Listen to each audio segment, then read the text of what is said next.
जय हिंद दोस्तों। आज की इस वीडियो में हम पर्यावरण विषय का अध्याय 8 कंप्लीट पढ़ेंगे, तो इस वीडियो को आप ध्यान से देखिएगा और इस वीडियो के अंत में हम इस अध्याय के ऑब्जेक्टिव प्रश्नों को भी सॉल्व करेंगे, जिससे कि आपको एक आइडिया लग सके कि परीक्षा में किस तरीके से इस अध्याय से प्रश्न पूछे जाएंगे। ठीक है, देखिए हमारी जो अगली यूनिट है वो आवास है। इसमें एक ही चैप्टर है, तो इसको ध्यान से समझना और पढ़ना। ठीक है, इसका नाम देख लेते हैं हम। इस अध्याय का नाम है पशु पक्षी और मनुष्य के लिए विभिन्न आवास।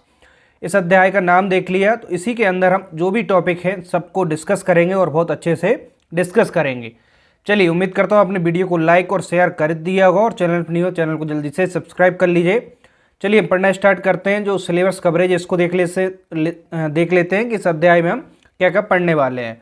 तो यहाँ पे देखिए, आवास के बारे में पढ़ेंगे, अर्थ और परिभाषा जानेंगे, पशु पक्षी और मनुष्य के विभिन्न जो आवास होते हैं यानी कहाँ पर वो रहते हैं इनके बारे में पढ़ेंगे, आवास की आवश्यकता क्यों होती है इसके बारे में पढ़ेंगे, स्वस्थ जीवन के लिए जो आवास है इसकी क्या विशेषता होती है इसके बारे में पढ़ेंगे, और उत्तम आवास और निर्माण में प्रयुक्त सामग्री, जो भी अच्छा आवास बनाते हैं उसमें क्या क्या सामग्री लगती है, इन सब के बारे में इस अध्याय में हम कंप्लीट पढ़ने वाले हैं।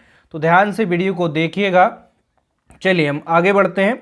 इससे पहले देखिए, इसके 7 अध्याय कंप्लीट पढ़ा चुका हूँ पर्यावरण विषय के, और गणित हिंदी विषय को भी कंप्लीट पढ़ा दी। यदि आपने वो वीडियोस नहीं देखी, यदि उनकी लिंक नहीं मिल पा रही है, तो इस वीडियो को कंप्लीट होने के बाद डिस्क्रिप्शन बॉक्स चेक करना, वहाँ से आपके लिए सभी जो प्लेलिस्ट की लिंक है वो एक साथ मिल जाएंगी। तो गणित हिंदी विषय या पर्यावरण विषय जिस विषय को भी आप पढ़ना चाहते हैं उसको आप एक साथ पढ़ सकते हैं। ठीक है, चलिए देखिए यहाँ पर आज की हमारी पहली हेडिंग क्या है, आवास, इसका अर्थ और परिभाषा। ठीक है, आवास किसे कहते हैं? देखिए आवास, जैसे आप नाम से भी आपको क्लियर हो गया होगा, यानी कि जिस स्थान पर हम रहते हैं उसे हम आवास कहते हैं। ठीक है, इसका अर्थ जानेंगे और परिभाषा देखेंगे।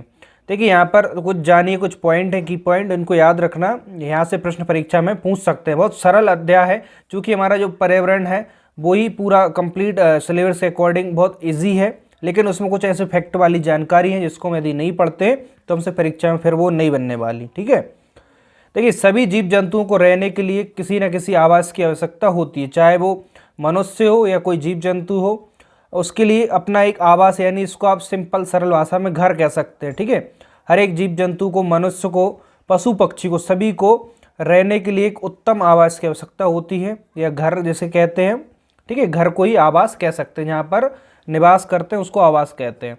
सभी जीव ऐसे स्थान पर रहना पसंद करते हैं जहां वह स्वतंत्रता पूर्वक रह सके, यानी कि इंडिपेंडेंट रूप से रह सके, उनको कोई रोकता टोकता ना हो, पर्याप्त भोजन मिल सके, यानी कि वहां पर रहकर उन्हें एक अच्छा भोजन है जो पर्याप्त उनके लिए जरूरी होता है वो मिल सके।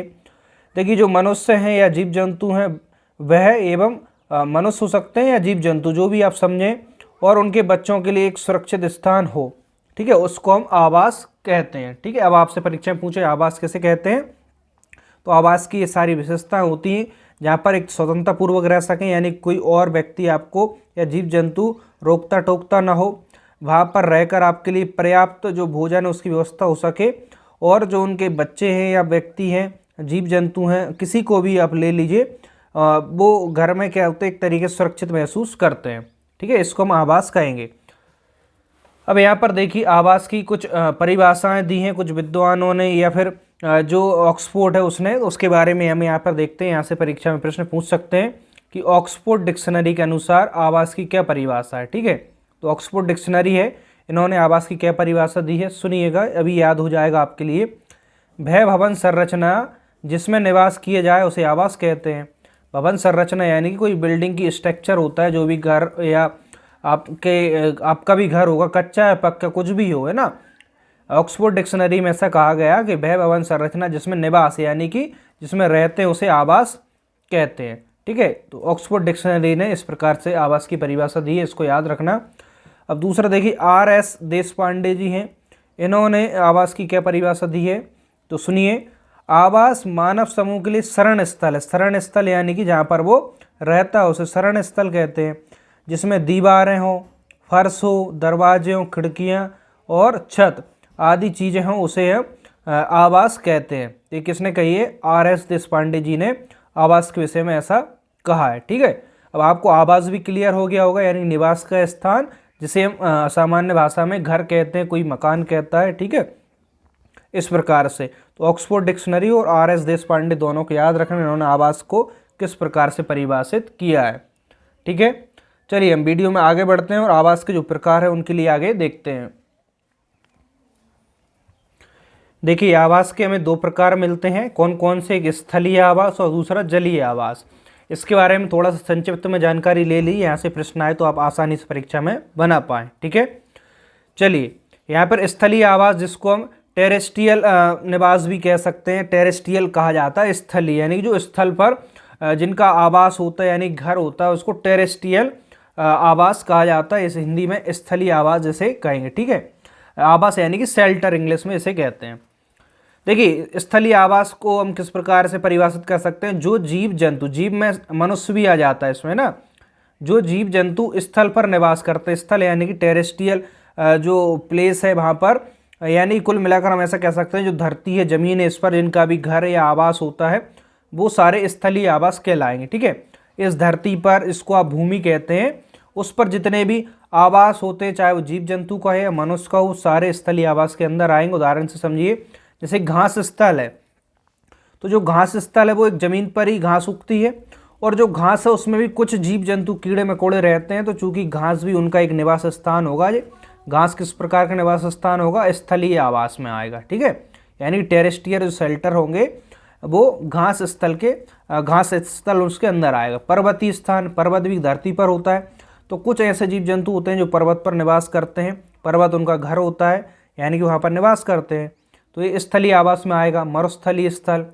है ना, और वनीय स्थल, वन में भी बहुत सारे जंगल पशु पक्षी रहते हैं, तो इस प्रकार के जो आवास हैं वो स्थलीय आवास के अंदर रखेंगे। इनके लिए समझ में आ गया होगा, बहुत सिंपल और सरल भाषा में बताने की कोशिश कर रहा हूँ आपके लिए।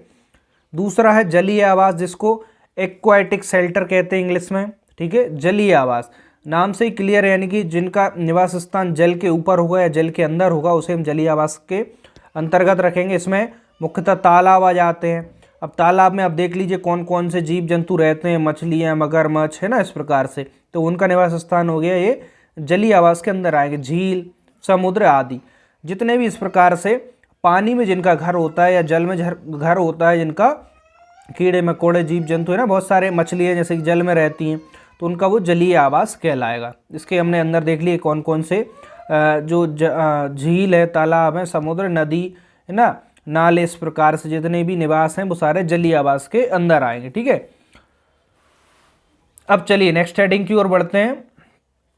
नेक्स्ट हेडिंग है हमारी पशुओं के विभिन्न आवास। अब चूंकि बहुत सारे पशु ऐसे होते हैं जो अलग अलग पशु होते हैं, अलग अलग उनकी विशेषताएं होती है और उन्हीं विशेषताओं के आधार पर उनके अलग अलग निवास स्थान भी होते हैं। ठीक है, तो उनके बारे में यहाँ पर पढ़ते हैं। यहाँ से परीक्षा में प्रश्न पूछे तो आपसे बनना चाहिए। तो आगे हम बहुत ही जो ऑथेंटिक जानकारी है फैक्ट वाइज वो भी इस वीडियो में देखने वाले हैं और इस वीडियो के लास्ट में इसके ऑब्जेक्टिव प्रश्नों को भी हम अभ्यास करेंगे। ठीक है, अब देखिए यहाँ पर पशुओं के विभिन्न आवास के बारे में। वातावरण में विभिन्न प्रकार के जीव जंतु पाए जाते हैं। आपको ही पता है हमारे पर्यावरण में अनेकों प्रकार के जीव और जंतु पाए जाते हैं। जो देखिए जब अनेक प्रकार के जीव जंतु पाए जाएंगे तो जाहिर सी बात है उनके रहने का स्थान भी अलग अलग होगा। ठीक है, क्योंकि किसी का शरीर बहुत ज़्यादा गर्मी को रखता है, किसी का बहुत ज़्यादा ठंडा शरीर होता है, तो और कुछ छोटे जीव होते हैं, कुछ बड़े जीव होते हैं, कुछ जानवर, इस प्रकार से उनकी विशेषताएं शारीरिक चूँकि अलग अलग होती हैं, इसलिए उनको निवास भी उनके अलग अलग रहते हैं। तो उनके बारे में यहाँ पर पढ़ने वाले हैं। अब ध्यान से देखिएगा, यहाँ से परीक्षा में प्रश्न पूछ सकते हैं। ध्यान से एक बार सुन लेंगे और देख लेंगे तो आपका प्रश्न आपसे परीक्षा में बिल्कुल गलत नहीं होगा। अभी हम इस अध्याय के जैसे ऑब्जेक्टिव प्रश्नों की बात की वो सॉल्व करेंगे, तो कुछ समय आपको भी दूंगा। तो यदि आप यहाँ पर थ्योरी अच्छे से समझते हैं तो ऑब्जेक्टिव प्रश्न आप खुद से भी बना पाएंगे।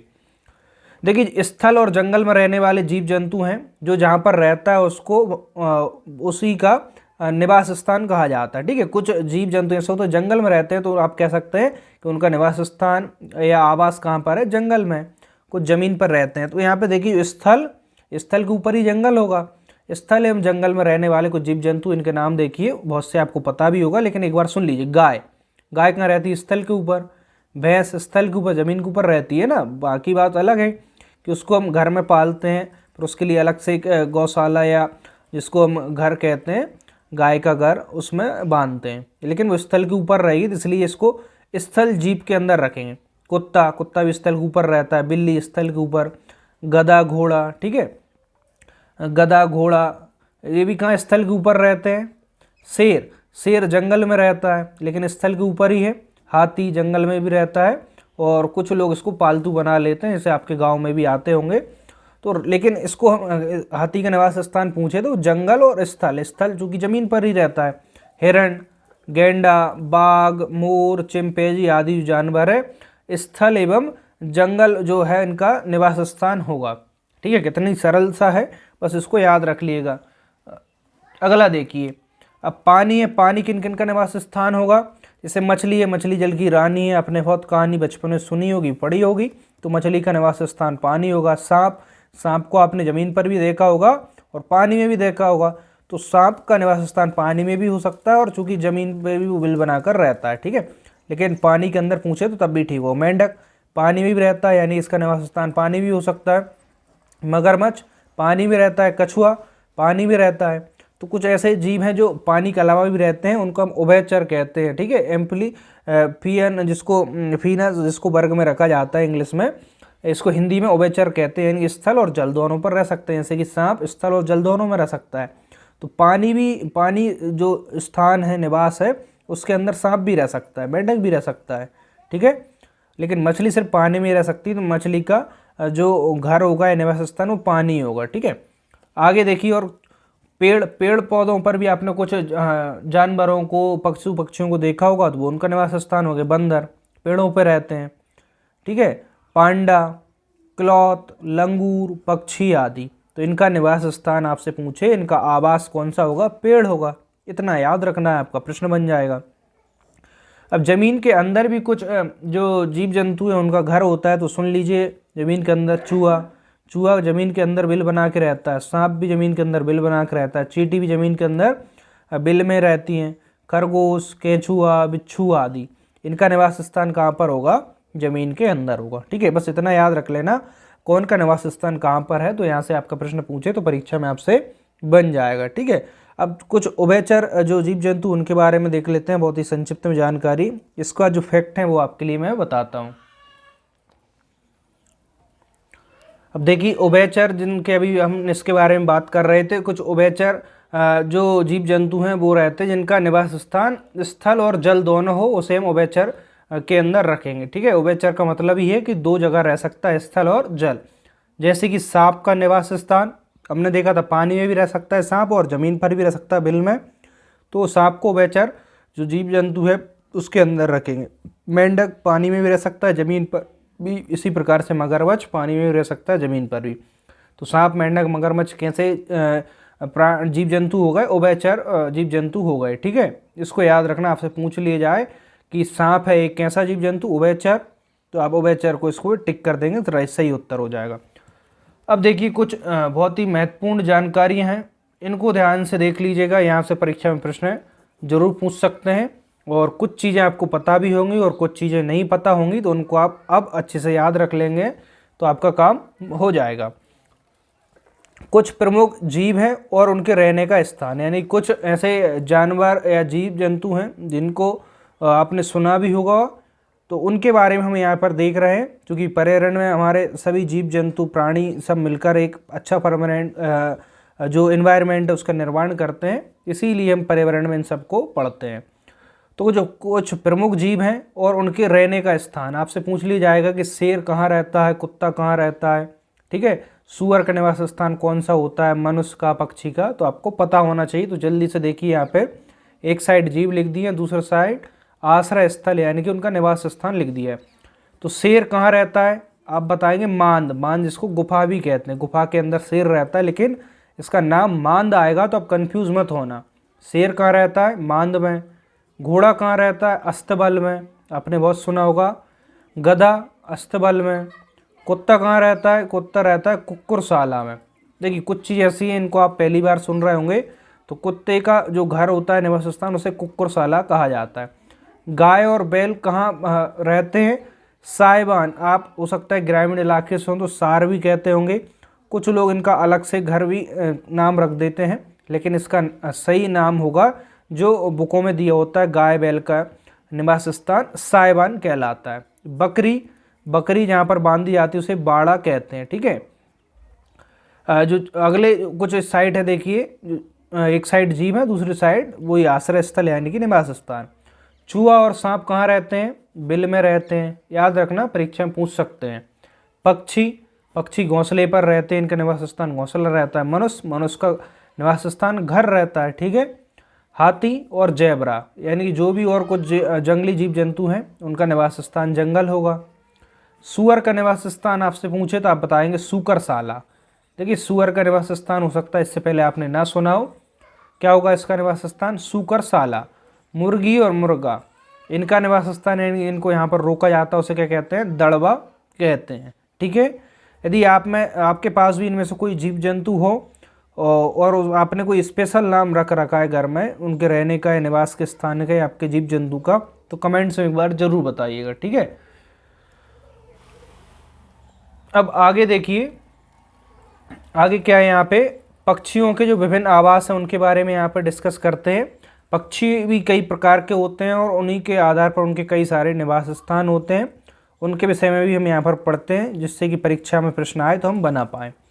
देखिए, पक्षी अपने घोंसले खुद बनाते हैं। एक विशेषता होती है पक्षियों की, पक्षी के घोंसले आप या हम बनाने नहीं जाते, पक्षी अपना घोंसला स्वयं बनाते। कुछ पक्षी ऐसे होते हैं जो दूसरे पक्षी के घोंसले में रहना पसंद करते हैं, उनका उपयोग करते हैं। जैसे कोयल को आपने देखा होगा, जो कौआ रहता है उसके घोंसले में भी वो अंडे देती है और बच्चे को बड़ा करती है, इसके बाद वो छोड़कर चली जाती है। अपना घोंसला कोयल स्वयं नहीं बनाती है ना, लेकिन पक्षी अपने घोंसले अधिकतर स्वयं बनाते हैं।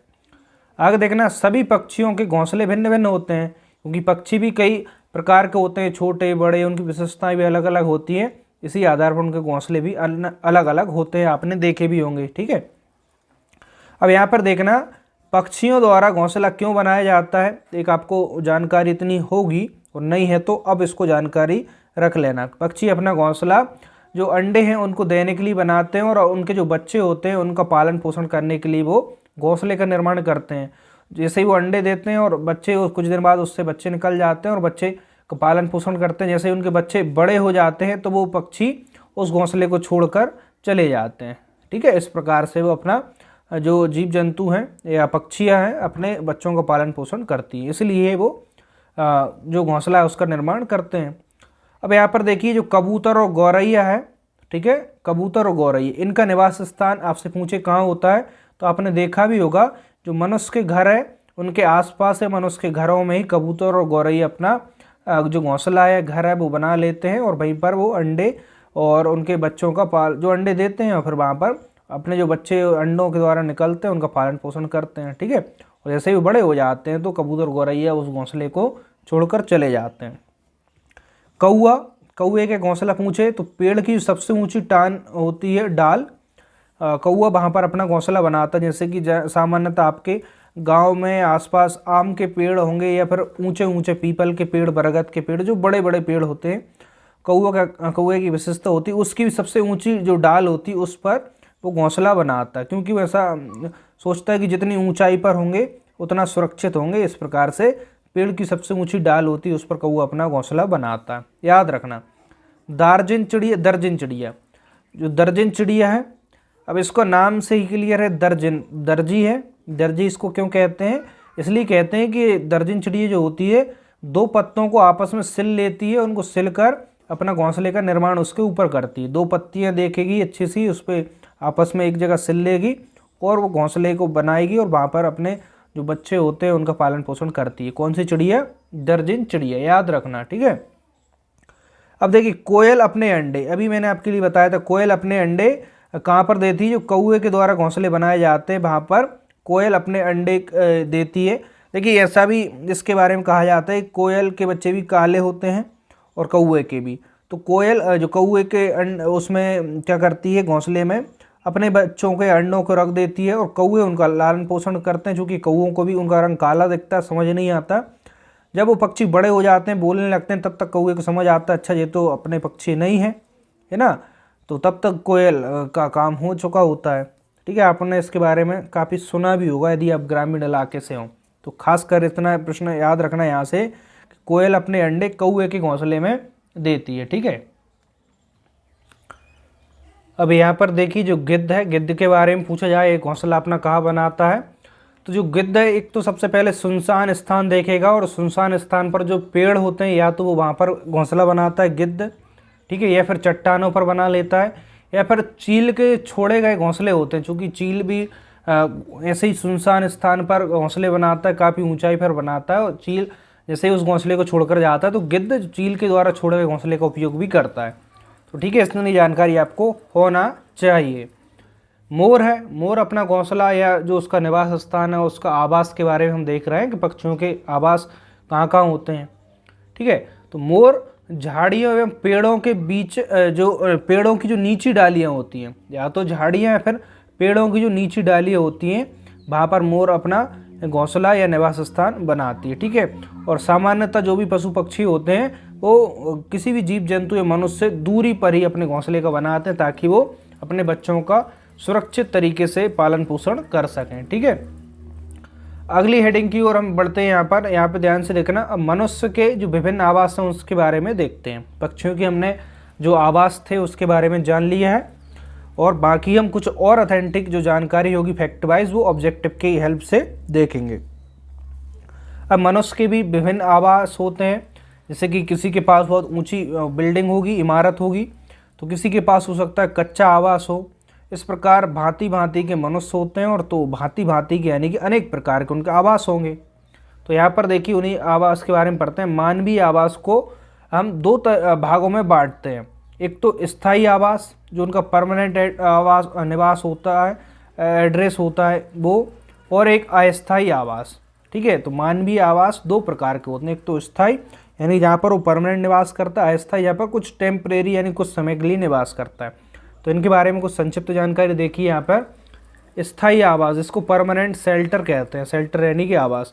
आपने सुना होगा कि आपका परमानेंट एड्रेस क्या है। परमानेंट एड्रेस यानी जहाँ पर आपका घर हो, कहने का मतलब वही होता है कि जहाँ आप बिल्कुल एक निश्चित है, यहाँ पर तो आप रहते ही हैं, या आप नहीं तो आपकी फैमिली का कोई ना कोई सदस्य निश्चित रूप से वहाँ पर रहता ही है, तो उसे हम स्थायी आवास कहते हैं।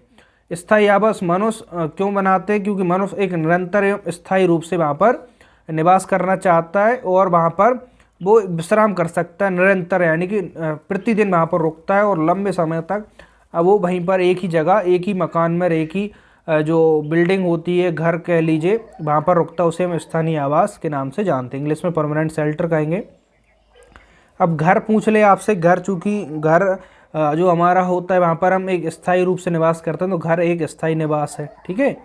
अब किसी का, जैसे हम कह सकते हैं किसी का ऑफिस है, तो ऑफिस में तो वो रहता तो नहीं, लेकिन कुछ समय के लिए जाता है, या फिर कुछ हम जो अस्थायी आवास है उसके बारे में आगे डिस्कस करते हैं। स्थायी आवास आपको क्लियर समझ में आ गया होगा।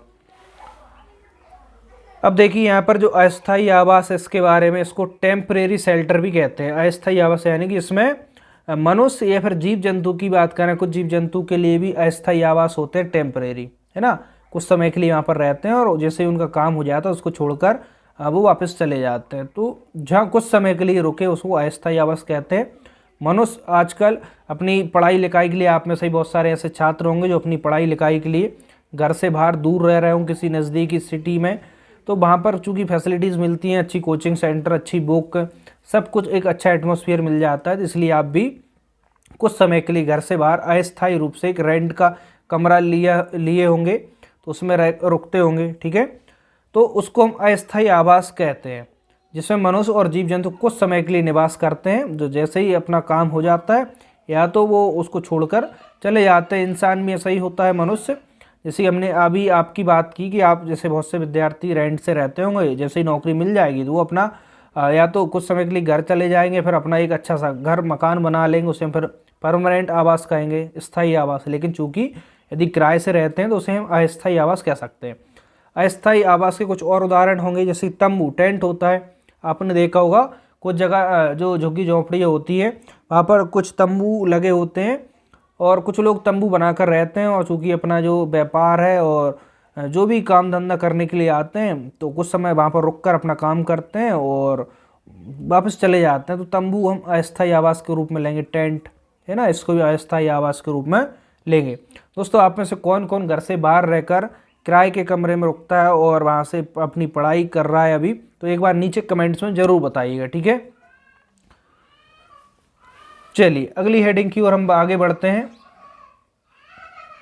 ध्यान से देखिएगा और समझिएगा इसको। परिवार के लिए आवास की आवश्यकता क्यों होती है?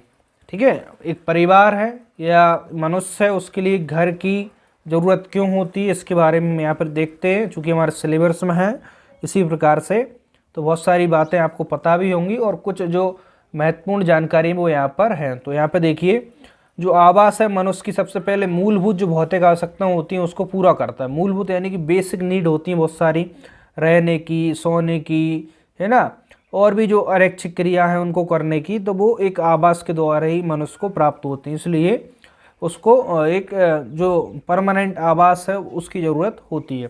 देखिए उसकी क्या क्या क्यों आवश्यकता है? एक तो सुरक्षा के भाव से, जब मनुष्य का घर होता है अपना तो उसमें कई प्रकार की उसको सुरक्षा मिल जाती है। सर्दी हो गई, गर्मी हो गई, बरसात हो गई, इन सब से उसे मदद मिलती है बाकी, और कई तरीके की उसकी सुरक्षा और भी आप इसमें अपने जो अनुभव उसके आधार पर जानते होंगे। ठीक है, तो सुरक्षा मिल जाती है।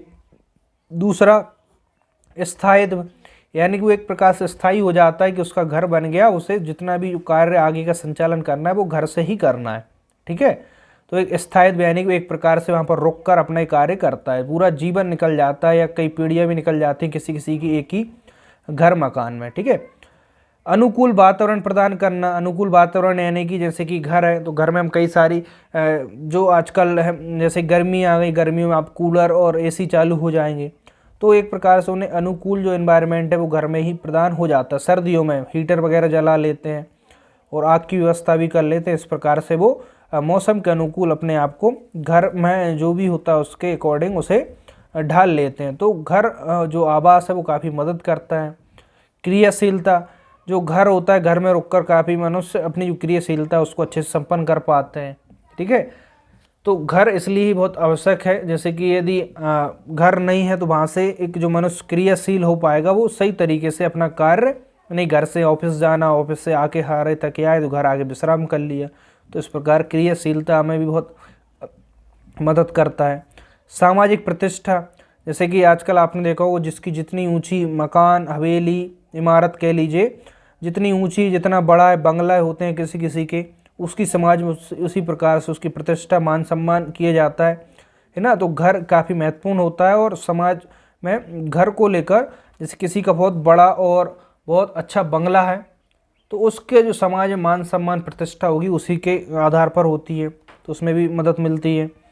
मनोरंजन, चूँकि घर में ही मनुष्य का सबसे अच्छा मनोरंजन होता है। जैसे कोविड काल में हमने घर की जो वैल्यू है वो सबसे ज़्यादा समझ पाए हैं, या पूरी दुनिया ही समझिए। घर में कई प्रकार के इक्विपमेंट होते हैं, टीवी होती है और भी तमाम ऐसे मनोरंजन के साधन होते हैं जिनसे अच्छा मनोरंजन, एंटरटेनमेंट हो जाता है। तो इसलिए मनुष्य को एक आवास की ज़रूरत पड़ती है। हर एक परिवार को एक अच्छे घर की आवश्यकता होती है। विश्राम, चूँकि जब हार थक जाते हैं दिन भर कई सारी व्यस्तताओं में मनुष्य व्यस्त रहता है, कई सारे काम करता है, अनेक उसकी जो उसमें क्वालिटीज़ हैं, स्किल है, उन्हीं के आधार पर वो अपने अपने कार्य करता है। दिन भर वो काम में व्यस्त रहने के कारण हार थक जाता है शारीरिक रूप से, मानसिक रूप से, तो उसके लिए एक विश्राम की आवश्यकता होती है। वो घर से के द्वारा उस जो आवश्यकता उसकी पूर्ति होती है। और देखिए जो सामाजिक गुण हैं उनका भी विकास, चाहे बच्चों में कह लीजिए, बड़ों में, जो सामाजिक गुण हैं वो सबसे पहले घर के द्वारा ही आते हैं। घर से ही जो बालक है वो प्रेम का गुण सीखता है, दया का, करुणा का, है ना, सहयोग करने की, विनम्रता का। तो जो आदि गुण है इस प्रकार के जो सामाजिक गुण कहे जाते हैं एक अच्छे बालक के विकास के लिए, वो सब कुछ कहाँ से सीखता है बालक? एक जो घर होता है, घर में जो परिवार के सदस्य होते हैं, चूँकि घर होगा तो घर में कई सारे परिवार के सदस्य मिलकर रहते हैं, तो इस प्रकार से परिवार के लिए आवास की बहुत ही महत्वपूर्ण आवश्यकता होती है। ठीक है, चलिए हम वीडियो के आगे बढ़ते हैं। चलिए दोस्तों, यदि आप यहाँ तक वीडियो को अच्छे से देखिया है, समझा है, तो आपको बहुत सारी चीज़ें ऑटोमेटिक क्लियर हो गई होंगी। इसके बाद हमारी कुछ छोटी छोटी और हेडिंग है, इनके बारे में डिस्कस कर लेते हैं। इसके बाद हम वीडियो के जो अंत में ऑब्जेक्टिव प्रश्नों को भी सॉल्व करेंगे। तो जो एक राष्ट्रीय आवास नीति है, अगली हेडिंग, इसको ध्यान से समझना।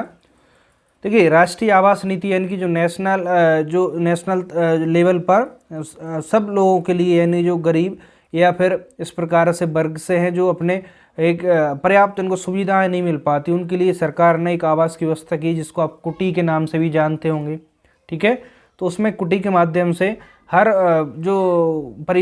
परिवार को, प्रत्येक परिवार को जो मैरिड है उसको एक घर की व्यवस्था सरकार ने की है कि उसको एक पक्का और अच्छा मकान प्राप्त हो, ठीक है। तो वही राष्ट्रीय आवास नीति है।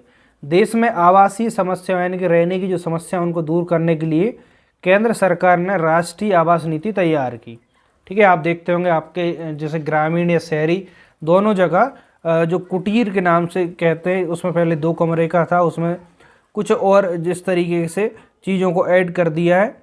तो उसमें क्या हो गया कि जो मनुष्य पहले झुग्गी झोंपड़ियों में रहते थे और कई प्रकार की समस्याओं को सामना करते थे, कीड़े कांटे कभी उनको बच्चों को खा गए, इस प्रकार से भी हमने देखा है, ठीक है। लेकिन जब पक्का मकान हो जाता है तो बरसात में पानी नहीं आता अंदर और कई प्रकार की तमाम सुविधाएं घर के माध्यम से प्राप्त हो जाती हैं। इन्हीं सभी को ध्यान में रखते हुए केंद्र सरकार ने राष्ट्रीय आवास नीति को तैयार किया। इसमें जो किस किस को सुविधा दी गई, जो पर्याप्त, अपर्याप्त, यानी उसको पर्याप्त मात्रा में सुविधाएं उपलब्ध नहीं, उसे अपर्याप्त कहेंगे। अपर्याप्त सुविधाओं वाले जो मकान में रहने वाले लोगों को आवासीय स्थिति में सुधार करना, यानी कि पहले वो रहते तो थे लेकिन उनको पर्याप्त सुविधा उसमें नहीं मिल पाती थी। जैसे कि कुछ लोग ग्रामीण इलाके में अभी भी झुग्गी झोपड़ियाँ बनाकर या फिर कच्चे मकानों में रहते हैं, तो उनको पर्याप्त जो सुविधा मिलना चाहिए वो नहीं मिल पाती, ठीक है। ना अच्छी बिजली, ना पानी, इस प्रकार की तमाम और कई परेशानी आती है। इनमें सुधार के लिए ही केंद्र सरकार ने राष्ट्रीय आवास नीति की जो योजना है वो बनाई और हर जो गरीब परिवार है, जो गरीबी रेखा से नीचे आता है या जिसकी इनकम एक लिमिट में है, तो उसके लिए जो कुटी की व्यवस्था की गई, ठीक है। कुटी जिसको ग्रामीण क्षेत्र में कुटी के नाम से जाना जाता है। नगरीय क्षेत्रों में स्लम क्षेत्रों की स्थिति में सुधार लाना इसका उद्देश्य। स्लम यानी कि जो आपने देखे होंगे जो सिटी होगी उसके आसपास इस प्रकार झुग्गी झोंपड़ी वाला एक बस्ती होती है, उसको स्लम कहते हैं। उनका भी जो स्थिति होती है उसको सुधार लाना भी इस राष्ट्रीय आवास नीति की एक उद्देश्य था। तो आप इसमें थोड़ा सा याद रखना कि केंद्र सरकार ने जो गरीब वर्ग के लोग हैं उनके लिए रहने के लिए आवास की एक नीति लाई, उसे राष्ट्रीय आवास नीति कहते हैं।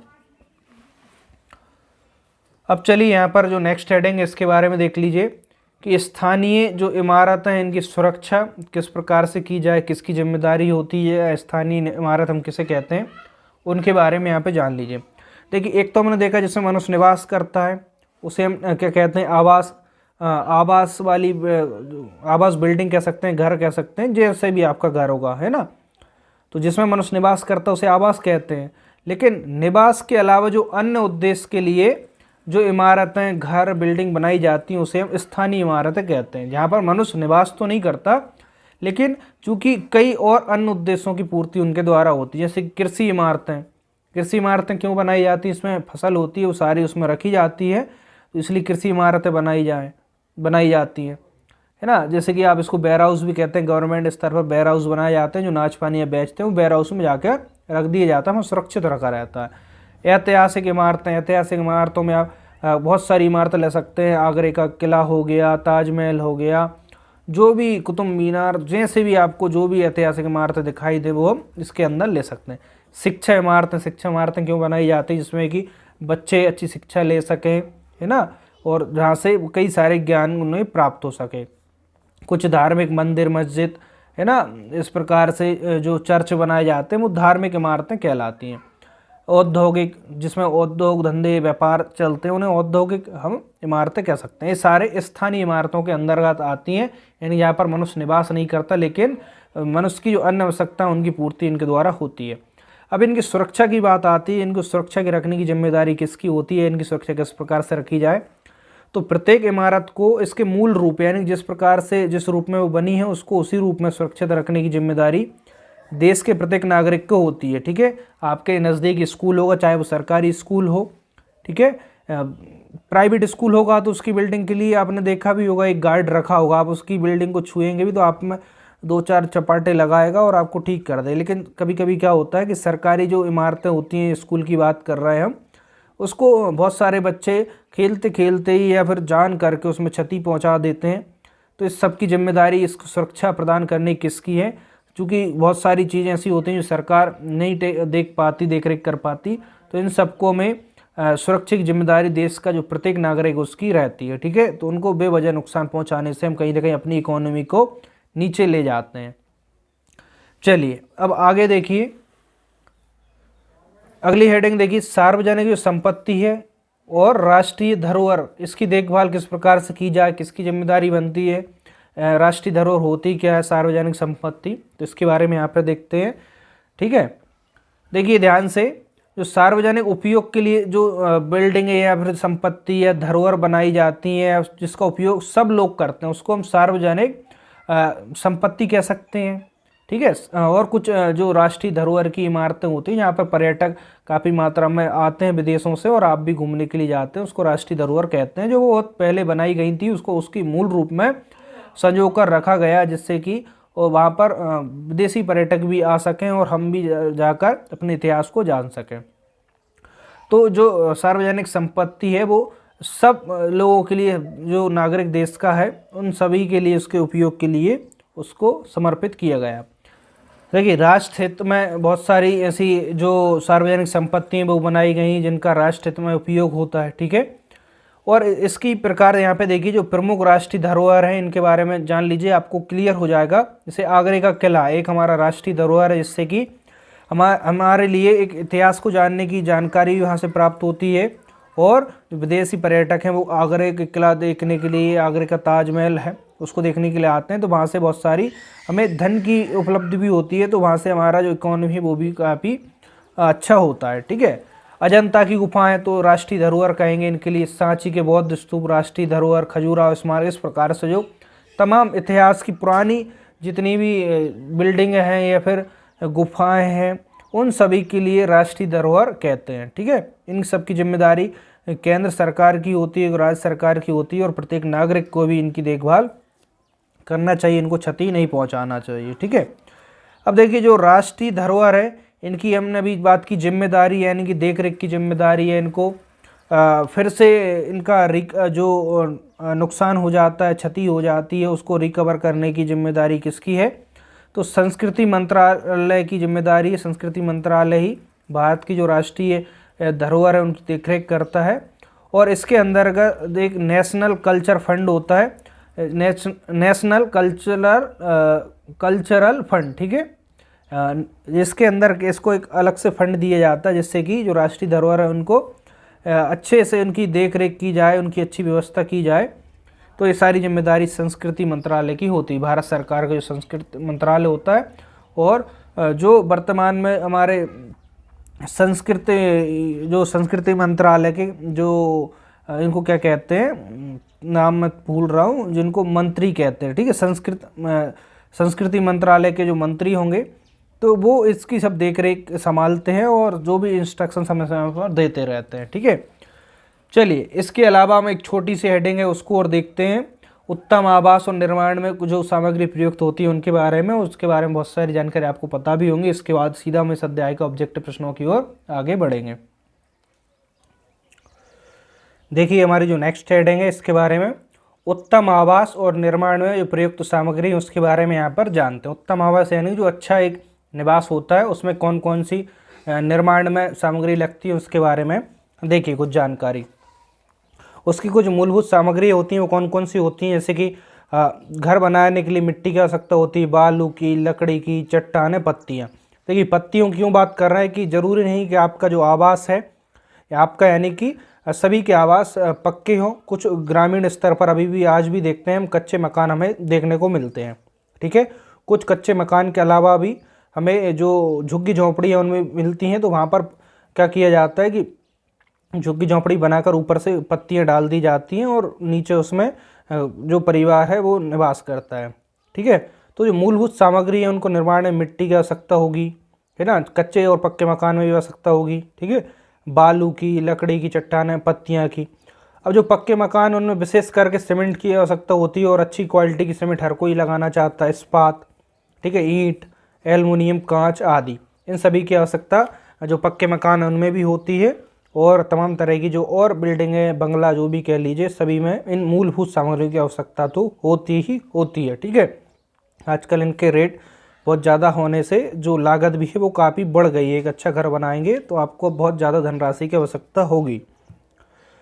अब देखिए, कुछ घर हैं जो अलग अलग चीज़ों से मिलकर बने होते हैं, उनके बारे में जानते हैं। मिट्टी के घर, मिट्टी के घर आपने देखे होंगे और अभी भी कुछ लोगों के जो अभी इस वीडियो को देख रहे हैं उनके मिट्टी के घर होंगे। ठीक है, तो गांव पर अभी भी बहुत से मिट्टियों के घर बने हुए होते हैं। तो मिट्टी के घर खास करके ग्रामीण क्षेत्रों में जो गांव हैं वहाँ पर मिलते हैं हमारे लिए। ठीक है, तो इसके बारे में बताने की आवश्यकता नहीं। मिट्टी घर मोटी मोटी दीवार होती है मिट्टी की, उसमें भूसा पत्थर इस प्रकार से भरे होते हैं और उसके ऊपर लकड़ी या बांस के द्वारा उसको कवर किया जाता है। उस पर कबेलू या फिर जो भी उस पर ऊपर कबेलू खास करके ग्रामीण क्षेत्रों में लगाया जाता है। तो मिट्टी के घर आपने देखे होंगे। दूसरा, लकड़ी या पत्थर के घर देखिए। लकड़ी और पत्थर के घर कहाँ बनाए जाते हैं? सबसे ज़्यादा पहाड़ी क्षेत्रों में लकड़ी और पत्थर के घर बनाए जाते हैं, क्योंकि जो पहाड़ी क्षेत्र वहाँ पर बारिश अधिक होती है, अधिक बारिश होने के कारण जो घर है वो लकड़ी और पत्थर के बनाए जाते हैं। ठीक है, अगला देखिए, बांस और लकड़ी के घर। जो बांस है या फिर लकड़ी के घर वो कहाँ बनते हैं? जब बारिश बहुत ज़्यादा होती है, बारिश वाले क्षेत्रों में बांस के घर बनाए जाते हैं। तो काफ़ी ऊंचाई पर बनाए जाते हैं जिससे कि नीचे पानी भर भी जाए तो जो घर के निवासी हैं वो आराम से उसमें रह सकें। खासकर जो बांस के घर हैं वो आपके लिए असम साइड जाएंगे तो वहाँ पर आपके लिए देखने को मिल जाएंगे। ठीक है, अब अगला देखिए, बर्फ़ के घर, जिसको इग्लू भी आपने बहुत सुना होगा। इग्लू, ठीक है, आपने टीवियों में या यहाँ वहाँ बहुत सुना होगा इग्लू। जो बर्फ़ के घर होते हैं उसी को इग्लू कहते हैं और ये बर्फीले क्षेत्रों में बनाए जाते हैं। जैसे हिमाचल कश्मीर साइड जाएंगे तो जहाँ बहुत ज़्यादा मात्रा में बर्फ़ है तो वहाँ पर जो बर्फ़ के घर बनाए जाते हैं उसे इग्लू कहते हैं। बर्फ़ के क्या करते हैं, बहुत सारी बर्फ़ ही बर्फ़ होती है तो बर्फ़ को काट कर वहाँ पर घर बनाए जाते हैं। जब बर्फ़ का अंदर घर होता है तो उसमें क्या तेज़ जो ठंडी हवाएँ आती हैं वो नहीं आती और तमाम तरह की सुविधाएँ मिल पाती हैं। ठीक है, याद रखना इन सब के बारे में परीक्षा प्रश्न पूछ सकते हैं। हाउस बोट व डोंगे, देखिए ये कैसे घर होते हैं? लकड़ी से निर्मित घर होते हैं हाउस बोट व डोंगे, जो पानी के ऊपर तैरते हैं। आपने खासकर कश्मीर में देखा होगा या फिर केरल साइड जो झील है जहाँ पर पर्यटक काफ़ी मात्रा में आते हैं और उनमें निवास करते हैं, 2-4 दिन रुकते हैं और आनंद प्राप्ति करते हैं, तो वो घर हाउस बोट व डोंगे कहलाते हैं, जो लकड़ी से निर्मित होती हैं और काफ़ी अच्छी उन पर शिल्पकारी की होती है। काफ़ी सुंदर घर होते हैं जो पानी के ऊपर तैरते हैं। ठीक है, ईंट के मकान या फिर ऊंची इमारतें, ये तो आपके पास भी होगा। बहुत सारे जो विद्यार्थी हैं अभी इस वीडियो को देख रहे हैं और कुछ ऐसे हैं जिनके पास अभी पक्का मकान भी नहीं होगा। ठीक है, लेकिन कोई बात नहीं, हम एक न एक दिन बहुत अच्छा मकान भी बना लेंगे और मकान क्या, बंगला ही बनाएंगे। ईंट के जो मकान हैं या फिर ऊंची इमारतें ये अधिकतर समतल मैदानी क्षेत्रों में देखने को मिलते हैं। समतल क्षेत्र होता है वहीं पर ईंट का मकान बनाया जाता है। ठीक है, जो आपका घर भी होगा यदि ईंट का पक्का मकान है तो समतल स्थान पर होगा, ऐसा नहीं पहाड़ी या ऊबड़ खाबड़ जगह में हो, तो हमेशा समतल जगह में ही ऐसे मकान हमें मिलते हैं। अब जो इसकी अंतिम हेडिंग है अध्याय की, देखिए शौचालय की स्वच्छता। चूँकि जो भारत सरकार है उसने शौचालय की व्यवस्था या जो शौचालय इसको काफ़ी ज़्यादा प्राथमिकता दी है, खासकर मोदी सरकार ने, और हर घर शौचालय का निर्माण भी कराया है। अब बात आती है शौचालय की स्वच्छता रखी जाए, क्योंकि स्वच्छ शौचालय में बहुत सारी ऐसी जो बीमारी हैं वो हमारे, देखिए जो शौचालय स्वच्छ नहीं होगा तो बहुत सारी इसमें कीटाणु, फंगस, इस प्रकार की कई ऐसी बीमारी हो सकती हैं जो मनुष्य को हो जाए। लेकिन हमें उन सब से बचना है तो क्या करना पड़ेगा, शौचालय उसकी स्वच्छता यानी उसकी साफ़ सफाई अच्छे से करना होगी।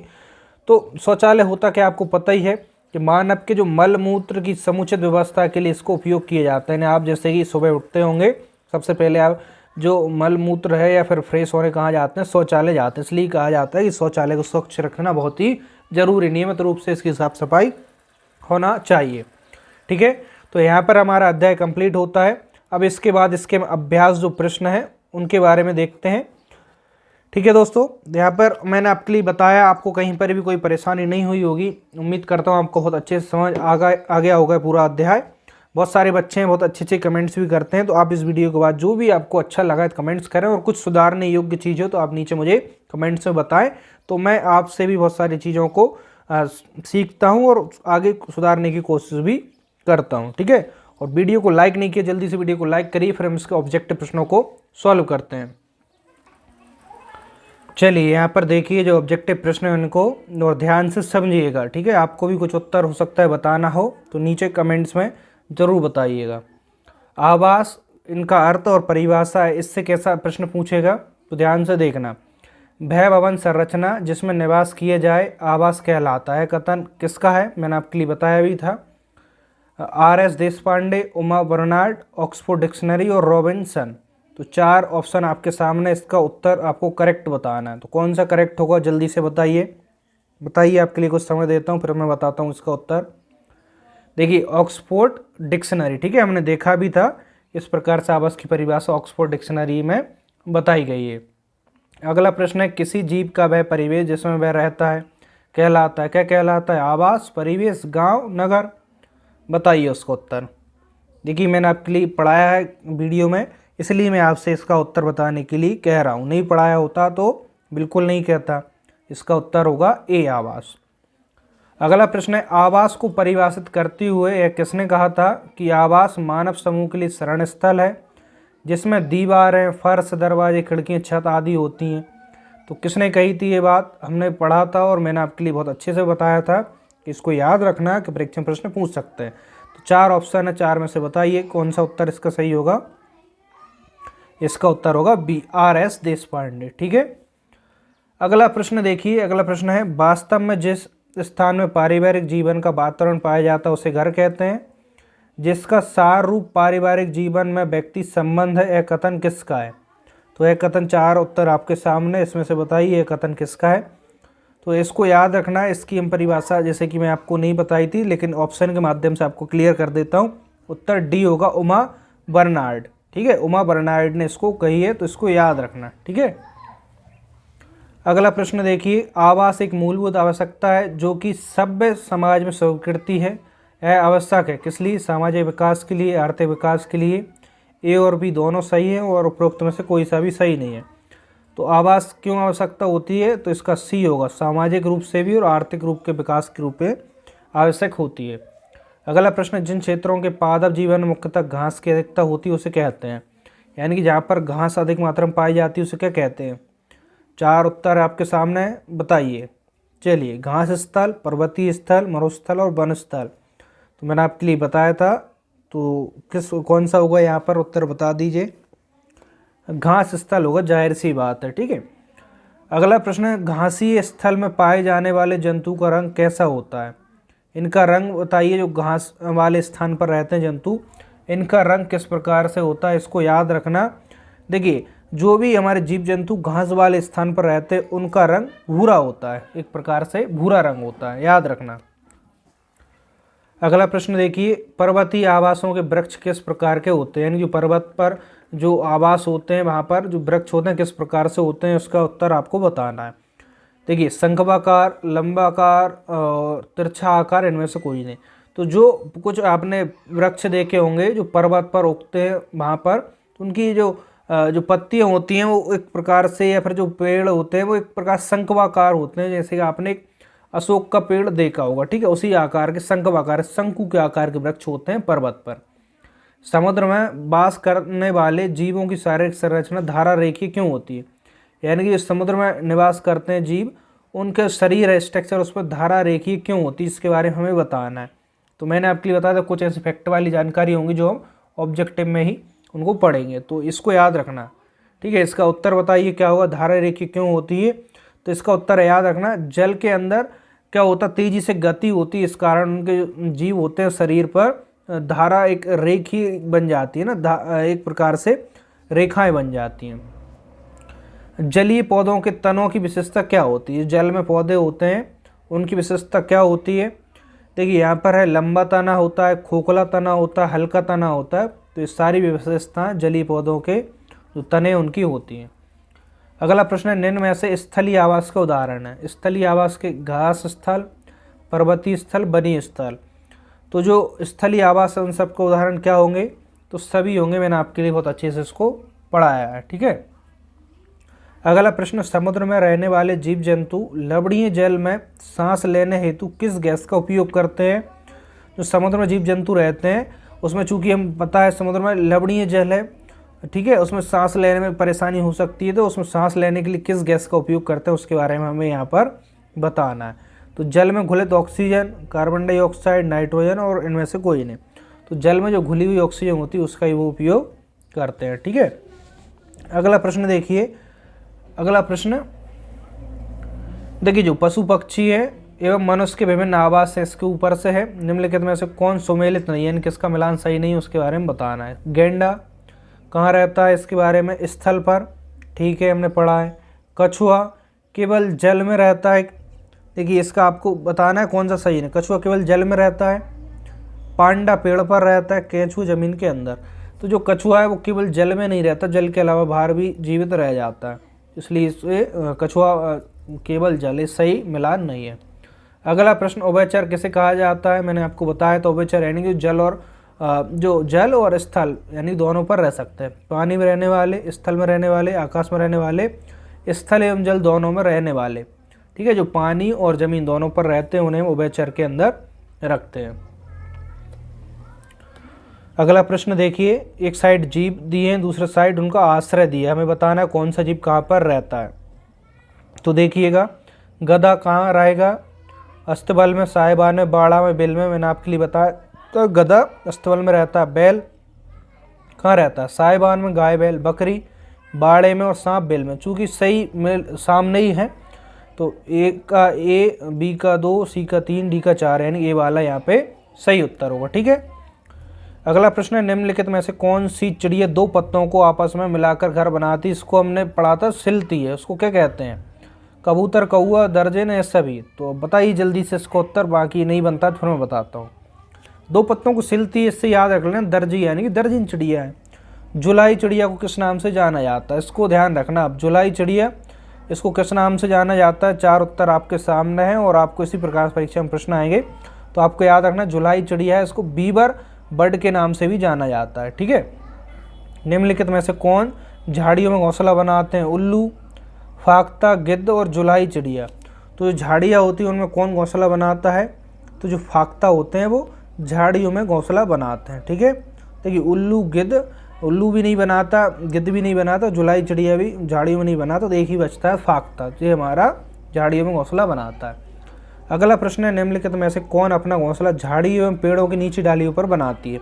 इसके बारे में मैंने आपके लिए बताया था, या तो घोंसला अपने झाड़ियों में बनाएगी या पेड़ की जो निचली डालियाँ होती हैं जिसको आप डाल बोलते हैं वहाँ पर बनाती है। तो इसका उत्तर कौन सा होगा बताइए जल्दी से। मोरनी, उल्लू, जुलाई चिड़िया, गिद्ध। तो मैंने आपको बताया था मोर जो होते हैं, मोरनी है ना, वो अपना घोंसला इस प्रकार से बनाती है। अगला प्रश्न देखिए यहाँ पर, तंबू और टेंट मनुष्य के किस आवास के अंतर्गत आते हैं, अस्थायी, स्थायी, जलीय, इनमें से कोई नहीं। तो तंबू और टेंट हमने पढ़ा था कि अस्थायी जो निवास हैं वो होते हैं, तो इसका उत्तर कौन सा हो जाएगा, ए हो जाएगा। ठीक है दोस्तों, देखिए दोस्तों कुछ ऐसे विद्यार्थी भी होते हैं जो बहुत अच्छी कमेंट्स करते हैं, कुछ कभी कभी नेगेटिव भी कर देते हैं, तो कोई बात नहीं, मैं नेगेटिव कमेंट्स को भी पॉजिटिव तरीके से ही लेता हूँ। ठीक है, तो आपको जो भी कुछ अच्छा लगता है उसको अप्रिसिएट कीजिएगा, बुरा लगता है तो उसको भी मुझे नीचे बताइएगा, मैं उसको और सुधारने की कोशिश यहाँ पर करता हूँ। कभी कभी कुछ अनावश्यक रूप से भी इस प्रकार से कमेंट्स कर देते हैं, उसके पीछे का कुछ पता नहीं होता, उसके पीछे कहानी क्या है, लेकिन ठीक है, सभी तरह के लोग रहते हैं भांति भांति। ठीक है, पशुओं के जो विभिन्न आवास है इसके बारे में देखिए, जो पशु हैं उनके क्या क्या आवास हो सकते हैं, मैंने इनके बारे में बहुत अच्छे से पढ़ा है। निम्न में से जमीन के अंदर रहने वाला जीव नहीं है, खरगोश, बिच्छू, चिंपैंजी, सांप। तो बताइए जमीन के अंदर इनमें से कौन सा एक जीव होगा जमीन के अंदर नहीं रहता, तो जो चिंपैंजी जमीन के अंदर नहीं रहता। ठीक है, निम्न में से कौन सा उभयचर है, स्थल एवं जल दोनों के जीव हैं, सांप, मेंढक, मगरमच्छ। तो तीनों कैसे उभयचर हैं, डी। देखिए दोस्तों, आपने यदि वीडियो अच्छे से देखी है, पढ़ी है, तो आपसे बन जा रहे होंगे प्रश्न। ठीक है, तो इसी प्रकार से जो अन्य वीडियोस हैं उनको भी आप इस वीडियो के बाद नीचे डिस्क्रिप्शन में पूरी प्लेलिस्ट बनी है पर्यावरण की, हिंदी की, गणित की, वहाँ से देखकर पढ़ लेना। टेलीग्राम पर नहीं जुड़े, टेलीग्राम पर जुड़े जाना, वहाँ पर आपके लिए इसकी नोट्स की PDF इवनिंग तक आपके लिए मिल जाएगी। ठीक है, अगला प्रश्न देखिए, निम्न में से कौन सी एक मछली जल में नहीं रहती, रजत मछली, व्हेल, समुद्री गाय और स्टारफिश। ऐसी एक मछली है जो जल में नहीं रहती। ठीक है, अब मछलियाँ तो जल में रहती हैं लेकिन ये जल में नहीं रहती इसलिए विशेष बन जाती है। तो रजत जो मछली होती है वो जल में नहीं रहती, इसका याद रखना। ठीक है, एक प्रश्न पूछ सकते हैं कौन सी मछली जल में नहीं रहती, तो रजत मछली इसका उत्तर होगा। अगला प्रश्न देखिए, निम्नलिखित में से कौन एक सही सुमेल है? तो सही मिलान किसका? मकड़ी, जाला, ठीक है, इसका आश्रय जाला, चींटी, छत्ता, दीमक, बिल, केंचुआ, पेड़ के तनों में। तो कौन एक सही सुमेल है? सिर्फ केवल एक ही इसमें ऐसा होगा जो सही मिलान है, उसका आपको बताना है। तो जो मकड़ी होती है वो जाले में रहती है, केवल ए वाला यहाँ पर सही होगा। आवास की आवश्यकता एवं विशेषता, इससे कैसे प्रश्न बनेंगे? इस हेडिंग को हमने बहुत अच्छे से पढ़ा है। परिवार के लिए आवास क्यों आवश्यक है? सुरक्षा हेतु, स्थायित्व हेतु, विश्राम हेतु। तो हमने सभी विशेषताओं को इसमें देखा था, इन सभी के लिए इसकी आवश्यकता होती है, ठीक है। ऑप्शन कौन सा हो जाएगा इसका? डी हो जाएगा। निम्नलिखित में से कौन सा स्थायी घरों के संबंध में उपरोक्त कथन नहीं है? अस्थायी आधार पर लंबी समय अवधि के लिए निर्मित, बहुत अधिक मजबूत, टिकाऊ व अधिक समय तक चलने वाले, सीमेंट, ईंट व लोहे के प्रयोग से बने। तो इनमें से कौन सा कथन सही नहीं है वो हमें बताना है। देखिए, स्थायी घरों का संबंध अस्थायी आधार पर लंबी समय अवधि के लिए निर्मित, तो जो स्थायी घर होते हैं वो अस्थायी के लिए बने ही नहीं होते हैं, ठीक है। बाकी सभी सही होंगे कथन। अगला है, घर में मनोरंजन के प्रमुख साधन कौन कौन से? मनोरंजन के प्रमुख साधन कौन कौन से हैं? Radio, TV, carrom. तो इन सबके द्वारा एंटरटेनमेंट होता है, मनोरंजन होता है, तो सभी मनोरंजन के साधन होंगे। अगला प्रश्न है, निम्नलिखित में से कौन सा एक सामाजिक गुण नहीं है? तो कौन सा होगा? करुणा, विनम्रता, क्रोध, त्याग। तो किसको एक सामाजिक गुण के अंदर नहीं लिया जाता? बताइए। क्रोध है, उसको सामाजिक गुण के अंदर शामिल नहीं किया जाता। अगला प्रश्न देखिए, आवास एक संपत्ति एक ऐसी राजनीतिक, मनोवैज्ञानिक, सामाजिक, आर्थिक। जो आवास होती है वो किस प्रकार की संपत्ति होती है? तो जल्दी से इसका उत्तर आप मुझे नीचे कमेंट से बता दीजिए। आवास कैसी संपत्ति है? आर्थिक संपत्ति, क्योंकि इसको धन की आवश्यकता होती है एक आवास बनाने के लिए, ठीक है। आवासीय समस्याओं के निदान हेतु केंद्र सरकार ने कौन सी नीति तैयार की है? मैंने आपके लिए इसके बारे में बताया था, जिसमें कुटीर जो दी जाती हैं वो किस आवासीय योजना के अंतर्गत दी जाती हैं? राष्ट्रीय विकास नीति, आवास नीति, सुरक्षा नीति, निर्माण नीति। तो इसका कौन सा उत्तर सही होगा? इसका होगा राष्ट्रीय आवास नीति, ठीक है। राष्ट्रीय आवास नीति की आवश्यकता क्यों थी? दुर्बल वर्ग के लोगों के लिए आवास, नगरीय स्थल क्षेत्रों को विकसित करना, अपर्याप्त सुविधाओं में रहने वालों को सुविधा प्रदान करना, उपरोक्त सभी। तो इसकी आवश्यकता क्यों थी? इसका उत्तर हम बताएंगे कि सभी कथन इसके सही हैं, सभी, ठीक है। इन सब की जरूरत थी, इसलिए राष्ट्रीय आवास नीति लाई गई। अब जो स्थानीय इमारत है, इसकी सुरक्षा से कैसे प्रश्न बन सकते हैं उसको देखिए। इमारतें या भवन किस उद्देश्य से बनाए जाते हैं? निवास हेतु, स्थायित्व हेतु, विश्राम हेतु और उपरोक्त सभी। तो इन सभी का क्या उद्देश्य होता है इमारतें भवन बनाने का? तो सभी उद्देश्य होते हैं, ऑप्शन डी होगा, ठीक है। देखिए, आपको बहुत अच्छे से प्रश्न समझ आ रहे होंगे क्योंकि आपने पूरी वीडियो ध्यान से देखी है, समझिए, तो आप इसके प्रश्न बहुत अच्छे से बना पा रहा है। दोस्तों, अभी भी आप में से बहुत सारे विद्यार्थी ऐसे होंगे जिन्होंने वीडियो को लाइक नहीं किया होगा, तो वीडियो को जल्दी से लाइक कर दीजिए, क्योंकि आपका एक लाइक मुझे मोटिवेट करता है अगली जो वीडियो है उसको और बेहतर तरीके से लाने के लिए, और जो भी कुछ अच्छा हो सके उस फॉर्मेट में आपको पढ़ाऊं, ताकि आपको यहीं पर याद हो जाए बहुत सारी चीज़ें, ठीक है। अगला देखिए, आवास का किन प्रवृत्तियों पर सकारात्मक प्रभाव पड़ता है? स्वास्थ्य पर, पोषण पर, श्रम उत्पादकता पर। तो इन सभी पर इसका सकारात्मक प्रभाव पड़ता है, डी होगा, ठीक है। अगला प्रश्न देखिए, अगला जो प्रश्न है 34, इसका उत्तर कौन सा होगा? देखिए, राष्ट्रीय आवास नीति के प्रमुख लक्षण कौन से हैं? अपर्याप्त सुविधाओं वाले मकानों में रहने वाले लोगों की आवासीय स्थिति में सुधार करना, नगरीय स्लम क्षेत्रों की स्थिति में सुधार करना, ए और बी दोनों, और उनमें से कोई नहीं। तो मैंने आपके लिए इसमें बताया था कि दोनों सत्य होंगे, ठीक है। दोनों लक्षण हमने इसके बारे में अभी पढ़ा है। किस प्रकार के मकानों में सुविधाओं का अभाव मिलता है? छोटे मकान में, बड़े मकान में, ग्रामीण मकान में और शहरी मकान में। देखिए, ऐसे मकान होते हैं जिनमें कुछ सुविधाओं का अभाव होता है, वो कौन सा मकान होगा? छोटा, बड़े, ग्रामीण मकान, शहरी मकान। तो जो छोटे मकान होते हैं उनमें क्या होता है? एक प्रकार की सुविधाओं का अभाव होता है, ठीक है। ग्रामीण मकान चूँकि पक्का ही होगा, इसी प्रकार से शहरी मकान, ग्रामीण यानी ग्राम जो गांव है वहाँ पर मकान होगा, इसको कच्चा घर मत समझिएगा, ठीक है। अगला प्रश्न है, स्थानीय इमारतों को मानव जीवन पर एक निश्चित प्रभाव पड़ता है, क्योंकि ये मानव जीवन से प्रत्यक्ष रूप से संबंध है। इन इमारतों से बहुत से व्यक्ति कार्य करते हैं, ए और बी दोनों। इमारतें किसी भी समाज का आईना होती है। तो बताइए इसमें से कौन सा उत्तर सही होगा? उत्तर सी होगा, क्योंकि ए और बी इसमें दोनों शामिल हैं, ठीक है। आगे देखिए, सार्वजनिक संपत्ति व राष्ट्रीय धरोहर की जो देखभाल है, इस हेडिंग से कौन से प्रश्न बन सकते हैं, इनके बारे में हमने पढ़ा है। सार्वजनिक संपत्ति होती है व्यक्तिगत उपयोग हेतु, सार्वजनिक उपयोग होती है संस्थागत उपयोग हेतु, इनमें से कोई नहीं। तो मैंने पढ़ा था सार्वजनिक संपत्ति सभी के उपयोग के लिए होती है। ऑप्शन इसका कौन सा सही होगा, ऑप्शन बी वाला इसका सही उत्तर होगा। महत्वपूर्ण धरोहर स्थलों को किसके द्वारा विश्व विरासत स्थल का दर्जा दिया जाता है। देखिए, जो धरोहर रहती है जिनका विश्व में बहुत ज़्यादा महत्वपूर्ण होती हैं, तो इनको किस जो इसका क्या है विरासत का दर्जा, विरासत स्थल का दर्जा दिया जाता है। तो ऑप्शन है राष्ट्र संघ द्वारा, यूनेस्को द्वारा, यूनिसेफ द्वारा और सरकार द्वारा। तो आपने ऐसा सुना भी होगा, बहुत सारे ऐसे महत्वपूर्ण धरोहर है उनको यूनेस्को में शामिल कर लिए गए। तो उत्तर होगा यूनेस्को द्वारा। ऐसे सांची का स्तूप देखते होंगे, भीमबाटी की गुफाएं देखते होंगे, और भी जो ऐसे कुछ महत्वपूर्ण धरोहर हैं जिनका इंटरनेशनल लेवल पर बहुत महत्व है, उनके यूनेस्को एक संस्था है वो अपने अंदर ले लेती है और देख रेख जिम्मेदारी सारी उसी की होती है।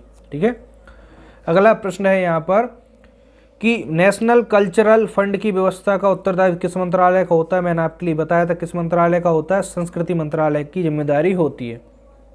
ठीक है, अब अगले प्रश्न की ओर जाते हैं। किस कंपनी ने राष्ट्रीय धरोहर के संरक्षण की जिम्मेदारी ली है। Steel Authority of India Limited SAIL. ठीक है, पहला इसका ऑप्शन हो गया। अगला है इंडियन ऑयल कॉरपोरेशन, ए और बी दोनों, ONGC। तो जो कंपनी है एक जिसने राष्ट्रीय धरोहर के संरक्षण की जिम्मेदारी ली है, तो चारों ऑप्शन आपने सुन लिए, इसका उत्तर कौन सा होगा। तो इसका उत्तर होगा सी वाला, यानी कि जो steel Authority of India limited है और इंडियन ऑयल कॉरपोरेशन, इसने राष्ट्रीय धरोहर के संरक्षण की जिम्मेदारी ले रखी है। उत्तम आवास और निर्माण में प्रयुक्त सामग्री कौन कौन सी, इसके बारे में हमने वीडियो को लास्ट में डिस्कस किया था। तो जल्दी से यहाँ से देखिए कैसे प्रश्न बनेंगे। मिट्टी के घर अक्सर कहाँ देखने को मिलते हैं, ग्रामीण क्षेत्रों में। तो यही वाला उत्तर सही होगा, क्योंकि ग्रामीण क्षेत्रों में मिट्टी के घर अक्सर देखने को मिलते हैं और हमने इसके बारे में भी अभी इसी वीडियो में डिस्कस किया है। बांस एवं लकड़ी घर अक्सर किन क्षेत्रों में बनाए जाते हैं। तो हमने पढ़ा था बांस और लकड़ी घर कहाँ पर अधिकतर बनाए जाते हैं, तो आप इसका उत्तर बताइएगा। देखिए, जहाँ वर्षा की मात्रा अधिक होती है, जहाँ ठंड अधिक मात्रा में पड़ती है, जहाँ गर्मी अधिक मात्रा में पड़ती है, और उपरोक्त में से कोई नहीं। तो लकड़ी और बांस के घर जहाँ वर्षा अधिक मात्रा में होती है, वहाँ पर हमने देखा था जो बांस और लकड़ी घर बनाए जाते हैं। पर्वतारोही 2 तह वाली प्लास्टिक शीट से अपना घर बनाते हैं ताकि उन्हें कोई देख ना ले, वे भूस्खलन से बच सकें, उन्हें ठंड न लगे, सभी। तो इसका उत्तर बताइए कौन सा होगा। देखिए, वो इसलिए बनाते हैं कि उन्हें ठंड ना लगे। जो पर्वत के ऊपर चढ़ने को जाते हैं वो एक प्लास्टिक की शीट से अपना घर बना लेते हैं और वहाँ पर विश्राम करते हैं, और चूँकि पर्वत पर बहुत ज़्यादा ठंड होती है तो उन्हें ठंड ना लगे, इसलिए वो घर बनाते हैं। ठीक है, अगला प्रश्न देखिए, निम्न में से कौन सी प्राकृतिक निर्माण सामग्री जो प्रकृति से हमें स्वतः प्राप्त हुई है। सीमेंट, इस्पात, मिट्टी और ईंट। तो इनमें से सीमेंट, इस्पात, ईंट तो मनुष्य ने बनाई है, लेकिन मिट्टी प्राकृतिक रूप से प्राप्त हुई है। अगला प्रश्न देखिए यहाँ पर, निम्न में से कौन सी निर्माण हेतु मानव निर्मित सामग्री है। सीमेंट, इस्पात, कांच, ये सभी। तो मानव ने इन सभी का निर्माण किया है, तो इसलिए मानव निर्मित सामग्री हो गई। ठीक है, अब अगला प्रश्न यहाँ पर देखिए, इग्लू जो एक प्रकार का घर होता है का निर्माण किस पदार्थ से मिलकर होता है। लकड़ी से, धातु से, ए और बी दोनों, और डी बर्फ। तो मैंने आपके लिए बताया इग्लू एक प्रकार से बर्फ का घर होता है, तो ऑप्शन डी होगा। अगला है शौचालय की स्वच्छता परिवेश की अच्छी आदत है। तो शौचालय क्यों आवश्यक है। स्वच्छता के लिए, शान और शौकत के लिए, खेती बाड़ी में सुविधा के लिए, इनमें से कोई नहीं। तो बताइए शौचालय की आवश्यकता क्यों होती है। स्वच्छता के लिए होती है। इससे पहले शौचालय नहीं थे, तो आप में से भी बहुत सारे लोग ऐसे होंगे जो घर से बाहर शौच के लिए जाते होंगे और आपने ऐसा देखा भी होगा। ठीक है, लेकिन जब से शौचालय घर में बने, एक प्रकार की स्वच्छता भी आ गई है और कई प्रकार की जो बीमारी है उनसे भी आप बच गए हैं। ठीक है, अगला प्रश्न देखिए, शौचालय में किसका होना आवश्यक है। जलापूर्ति का, सुगंधित पदार्थ का, संगीत का, समाचार पत्र का। जो शौचालय होते हैं उनमें किस चीज़ का होना सबसे महत्वपूर्ण है। हमारे इंडिया में तो जल का होना बहुत महत्वपूर्ण है। इंडिया से बाहर आप देखते हैं फिल्मों में, तो वहाँ जल का उपयोग शौचालय में नहीं किया जाता, टिश्यू पेपर का उपयोग किया जाता है। ठीक है, स्वास्थ्य को बेहतर बनाने के लिए क्या जरूरी है। पर्यावरण की स्वच्छता, अपने हाथ की सफाई, शुद्ध पेयजल और उपरोक्त सभी। तो बताइए स्वास्थ्य को बेहतर बनाना है तो हमें क्या बेहतर करना पड़ेगा। इन सभी को बेहतर करना पड़ेगा। अगला है परिवेश की साफ सफाई के लिए अच्छी आदतों को विकास बालकों में कहाँ होता है? स्कूल में, परिवार में, ए और बी, इनमें से कोई नहीं। जो परिवेश एनवायरनमेंट है जिसमें साफ सफाई की अच्छी आदत है वो बालक कहाँ से सीखता है? तो स्कूल और परिवार के द्वारा सीखता है, तो सी ऑप्शन होगा। अगला है साफ सफाई के अंतर्गत क्या क्या आते हैं? पर्यावरण की स्वच्छता, जल की शुद्धता, अपशिष्ट का सुरक्षित ढंग से निपटान, उपरोक्त सभी। तो साफ सफाई के अंतर्गत हम इन सभी को रखेंगे। साफ सफाई किसकी जिम्मेदारी है? सरकार की, नागरिक की, ए और बी दोनों। देखिए सरकार और नागरिक दोनों की जिम्मेदारी है। आपके घर की साफ सफाई करने सरकार नहीं आ जाएगी।